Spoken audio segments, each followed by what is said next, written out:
Paediatric cardiology का जो शुरुआत करी हमने कुछ दिन पहले, तो उसके बारे में बताना कि हम लोग क्या क्या कर रहे हैं, डिपार्टमेंट किस किस तरह की चीज़ें कर रहा है और क्या क्या करने में बिहार में जो हो रहा है। सबसे इम्पोर्टेंट है कि बिहार का मरीजों का इलाज बिहार में ही हो रहा है, वो हमारा एम है। अब हमें कहीं गुजरात या कहीं बाहर जाने की ज़रूरत नहीं है। ये सारी सुविधाएँ हम लोग यहीं पे अपने ही हॉस्पिटल में मौजूद करा रहे हैं। तो इसी क्रम में सर आप सब लोगों का धन्यवाद जो आप आए हैं यहाँ।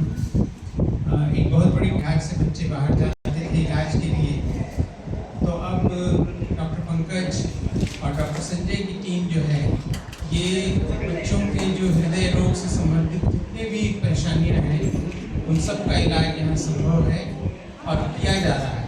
जटिल से जटिल ऑपरेशन, जटिल से जटिल छेद है, गलत तरीके से नाड़ियाँ जुट गई हैं, सबका इलाज डॉक्टर पंकज और डॉक्टर संजय बड़ी बेखूबी से कर रहे हैं और बहुत अच्छे रिजल्ट। सबसे पहले मैं आप लोगों का बहुत बहुत धन्यवाद देना चाहता हूँ इस उपलक्ष्य में कि आप लोग सब यहाँ उनके साथ एकजुट हुए हैं। सबसे बड़ी बात जो आपने एक सवाल किया था, बहुत ही इम्पोर्टेंट सवाल है कि ऐसा नहीं है सिर्फ गरीब बच्चों में ही होती है ये बीमारी तो हर एक, चाहे गरीब हो अमीर है, उससे वो रिलेटेड नहीं है। आप गरीबों के पास मतलब जो अमीर है उनके पास है सुविधा है, वो कहीं भी जाके करवा सकते हैं, लेकिन जो गरीब तबके के लोग हैं उनके पास एक तो सुविधा की कमी है, ऑप्शंस कम हो जाते हैं। इस वजह से उनको ये फैसिलिटी खासकर उनके लिए भी हम लोग बहुत सारा NGOs है एंड जो गवर्नमेंट बिहार सरकार की तरफ से कुछ योजनाएँ हैं उनके तहत मुख्यमंत्री बीमारी योजना है उसके तहत। पहली बात कि नंबर ऑफ जो हार्ट डिजीज़ होते हैं बच्चों में, वो जनरली हम लोग देखते हैं 1000 में 10 बच्चों को इस तरह की प्रॉब्लम होती है। ऐसा नहीं है कि 10 के 10 जो 1000 में 10 बच्चे हैं सबको गंभीर बीमारी है, उसमें से 50% जो बीमारी होती है कई बार वो जिसको बोलते हैं दिल में छेद होना, वो 50% तो खुद ब खुद ठीक हो सकती है। जो nature by God by nature जो होता है वो फील कर देते हैं, लेकिन जो 50% है उसमें कुछ ऐसी बीमारी है जो जैसे होल है बड़ा होता है तो वो नहीं भरता है, उसको बंद करना पड़ता है। या नस में वाल्व का सिकुड़न है, वाल्व सिकुड़ जाती है तो उसको बलून के द्वारा कोई एंजियोग्राफिकली उसको डायलेट किया जाता है, ये सुविधा है। दूसरा है कि कई बार जो शंट बोलते हैं या फिर नस में दो नस के बीच में कनेक्शंस होते हैं, उनको बंद करने के लिए हम लोग को डिवाइस यूज़ करना पड़ता है, जिसके तहत हम लोग एंजियोग्राफिकली उसको बंद कर सकते हैं। तो जो मैं करता हूँ और डॉक्टर संजय हैं वो ओपन हार्ट सर्जरी करते हैं। किसी भी तरह आप बच्चों को यहाँ से भी मैं खैर एक बात प्रकाश में लाना चाहता हूँ।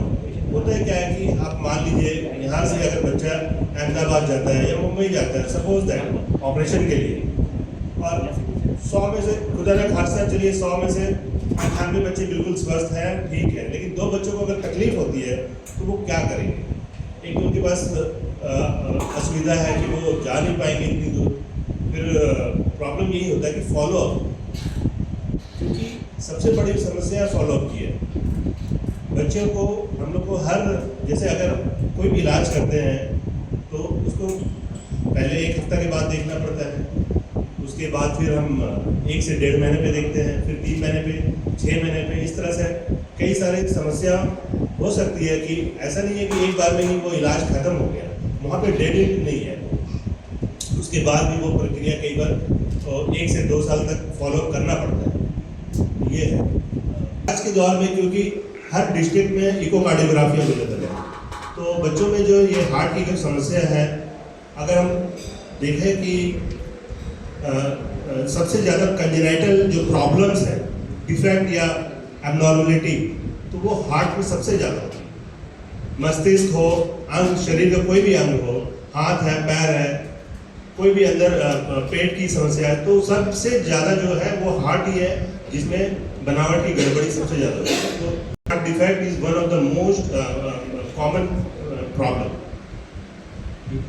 उनके जो बच्चे होते हैं ना वो देखने में एकदम नॉर्मल दिखेंगे, जैसे ब्रेन की एबनॉर्मलिटी है तो वो दिखाई देगा, सबको दिखाई देगा इसका ब्रेन में इसका डेवलपमेंट एबनॉर्मल है, लेकिन हार्ट के जो बच्चे होते हैं वो देखने में एकदम नॉर्मल लगेंगे, उनकी एक्टिविटीज नॉर्मल होगी। और साइनोटिक हार्ट डिजीज जो ढीले पड़ जाते हैं जो बच्चे, उनमें तो दिखता है, लेकिन उनका भी जो डेवलपमेंट है वो बेटर होता है, क्योंकि उनके और कोई एबनॉर्मलिटी नहीं है, केवल हार्ट की। अगर हार्ट को हम लोग ठीक कर दें वो बच्चा एकदम नॉर्मल हो जाएगा।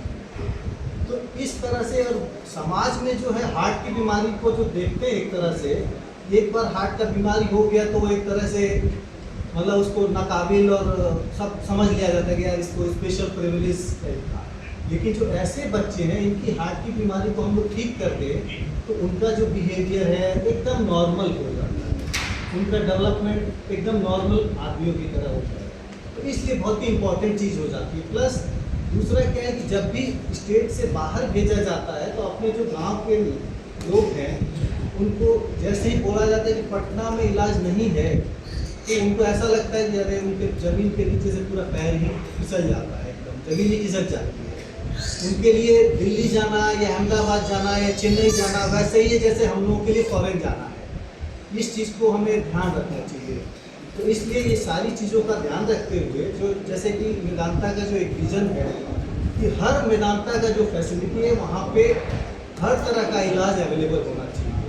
जैसे दिल्ली में जो फैसिलिटीज़ हैं वो मेदांता पटना में भी अवेलेबल होनी चाहिए। उसी के दिशा में हम लोगों ने एक कदम आगे बढ़ाते हुए जो नया प्रोग्राम हम लोगों ने चालू किया है पीडियाट्रिक कार्डियोलॉजी का, पीडियाट्रिक कार्डियक सर्जरी, इसी के तहत इसका रेंज क्या है। देखिए हमारे पास जो भी स्कीम्स है, इवन जो बिहार सरकार के साथ जो हमारा जो स्कीम है पीपीपी जो मोड है, उसके अंतर्गत भी हम लोग बच्चों का एकदम फ्री इलाज कर रहे हैं, उसमें 1 रुपया भी नहीं लगेगा, ये मान लीजिए।